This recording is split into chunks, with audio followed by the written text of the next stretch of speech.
Good morning student. हम लोग वही चैप्टर चल रहा था। अभी फिलहाल में मैं थोड़ा काफी बिजी था।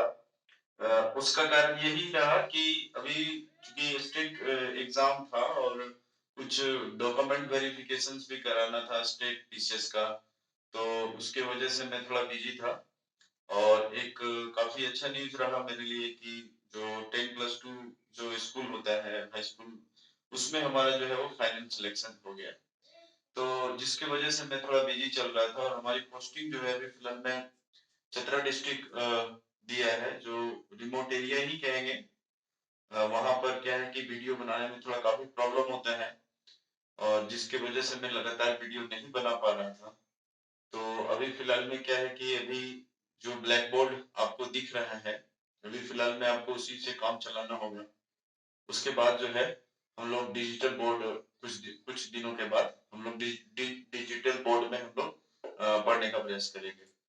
तो चूंकि आजकल क्या है कि डिजिटल बोर्ड इंपॉर्टेंट नहीं रखता है, मायने रखता है आपका कॉन्सेप्ट, है ना। कॉन्सेप्ट इंपॉर्टेंट रखता है और जो कंटेंट है अगर बढ़िया है तो फिर आपको कोई भी ब्लैक बोर्ड पे आप आसानी से पढ़ सकते हैं।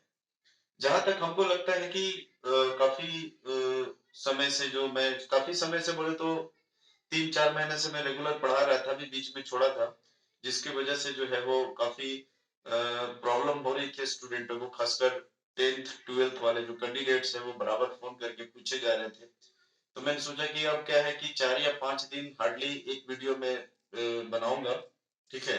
और अगर टाइम मिलेगा तो मैं उससे भी ज्यादा वीडियो बना के सेंड करूंगा या तो फिर यूट्यूब पर डालूंगा।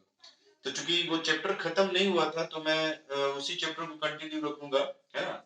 और उसमें लास्ट चैप्टर है, लास्ट टॉपिक की बात करें, population distribution density growth and composition, आपका चैप्टर ही वही था।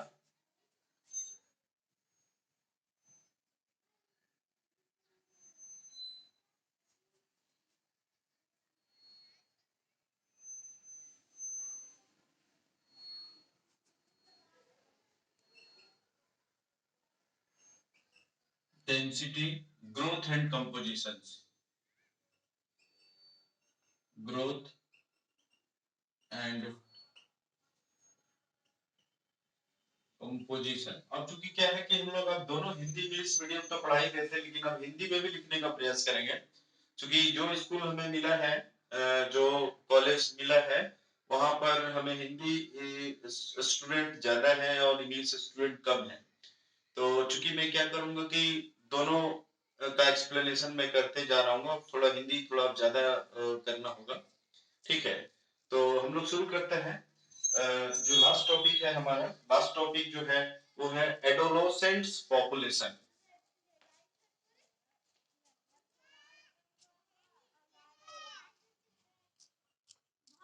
एडोलोसेंट्स पॉपुलेशन, जिसको अगर आप बात करें हिंदी में तो वो होता है किशोर अवस्था।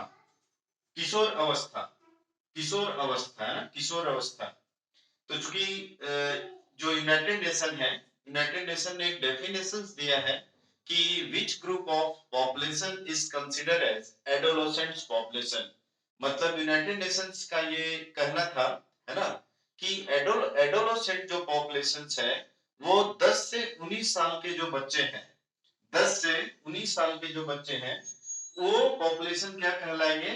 किशोर अवस्था वाले पॉपुलेशन, किशोर अवस्था वाले पॉपुलेशन। मतलब द एज ग्रुप ऑफ, है ना, the age group of 10 to 19 years, the age group of,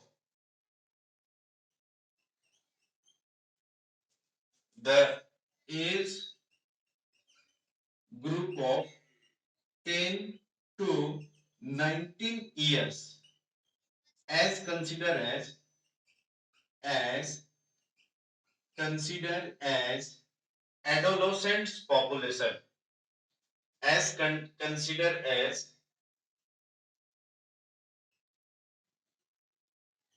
एडोलोसेंट्स population, मतलब किशोर अवस्था, है ना। किशोर अवस्था का जो डेफिनेशन है वो क्या है?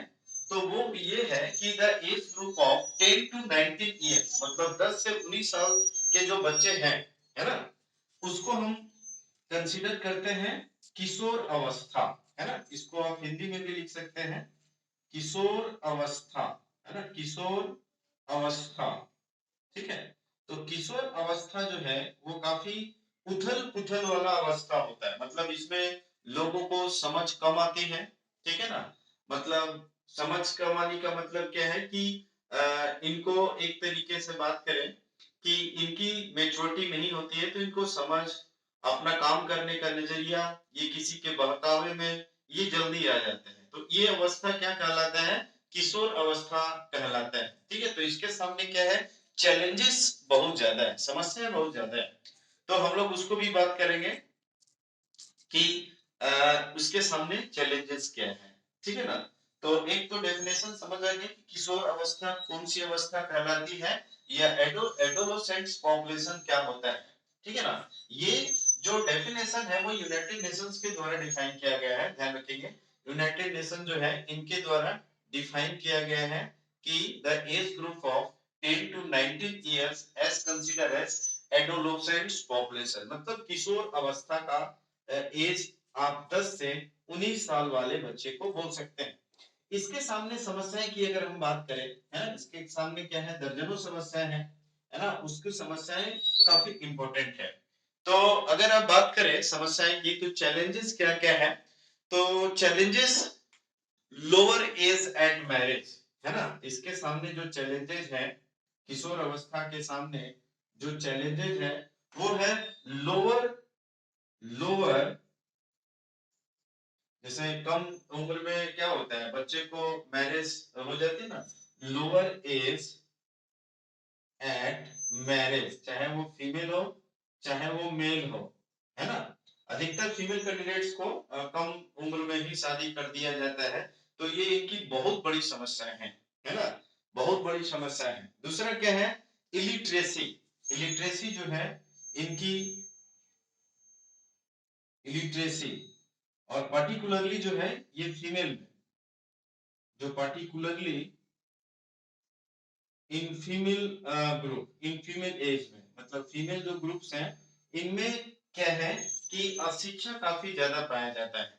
ठीक है ना, स्कूल ड्रॉप आउट्स की समस्याएं काफी ज्यादा है ना, जो स्कूल ड्रॉप आउट है, ड्रॉप आउट की समस्याएं जो है वो काफी ज्यादा है, मतलब क्या होता है कि बच्चे स्कूल नहीं जाते हैं। ठीक है ना, ड्रॉप आउट्स की समस्या काफी ज्यादा है ना, high rate of maternal mortality rate, मतलब जो high high rate of maternal maternal mortality mortality rate, वो मोर्टेलिटी रेट हमने काफी अच्छे तरीके से आपको बताया था, मतलब कम उम्र में अगर शादी हो जाती है तो वो बच्चा भी ज्यादा पहले पैदा करती है, या वो पहले ही प्रेगनेंसी हो जाता है, लेकिन क्या है उनका एज जो है या उनका शरीर डेवलप नहीं हो पाता है, तो जिसके वजह से क्या होता है कि जो मैटरनल मोर्टेलिटी रेट है वो काफी ज्यादा हाई होती है। ठीक है ना, इसके बाद क्या है, हाई रेट ऑफ एचआईवी, जो हाई रेट है ना, हाई रेट ऑफ एचआईवी जो एचआईवी होता है ना, एचआईवी इन्फेक्शन जो है इनमें काफी ज्यादा पाया जाता है, क्योंकि इनको समझ कम होती है, तो ये सारी समस्याएं भी पाई जाती है ना। इसके अलावा क्या है, हाई रेट ऑफ जैसे ड्रग एब्यूज की भी समस्याएं पाई जाती है ना, ड्रग मतलब ये क्या है, अल्कोहलिज्म और ड्रग्स जो है, ड्रग्स वगैरह जो है इनका आदत बन जाता है, तो ये भी इनकी एक बहुत बड़ी समस्याएं हैं। इसके अलावा जो है आप देखेंगे कमिटेंस ऑफ क्राइम, है ना, कमिटेंस ऑफ क्राइम, क्योंकि काफी ज्यादा जो है इनको बहकावे में लिया जाता है, और इनके साथ जो है कमिटेंस ऑफ क्राइम जो है ये काफी ज्यादा आपको इस एज वाले ग्रुप में देखने को मिलेगा। इसके अलावा जो है जुवेनाइल डिलिक्वेंसी, बाल अपराध भी कर सकते हैं इसको, है ना, जुवेनाइल जो है, जुवेनाइल होता है ना, जुवेनाइल जो है जैसे जो बच्चे कम उम्र में अपराध करते हैं उनको जुवेनाइल रिफॉर्म में रखा जाता है ना, जुवेनाइल जुवेनाइल डिलिक्वेंसी। तो ये सारे समस्याएं क्या है, इनके सामने ज्यादा देखने को मिलता है। ठीक है ना, तो ये समस्याओं को दूर करने के लिए सरकार क्या क्या प्रयास कर रही है उसको हम लोग सेकेंड वीडियो में देखेंगे। ठीक है, तो आज के लिए इतने रखते हैं। Thank you very much.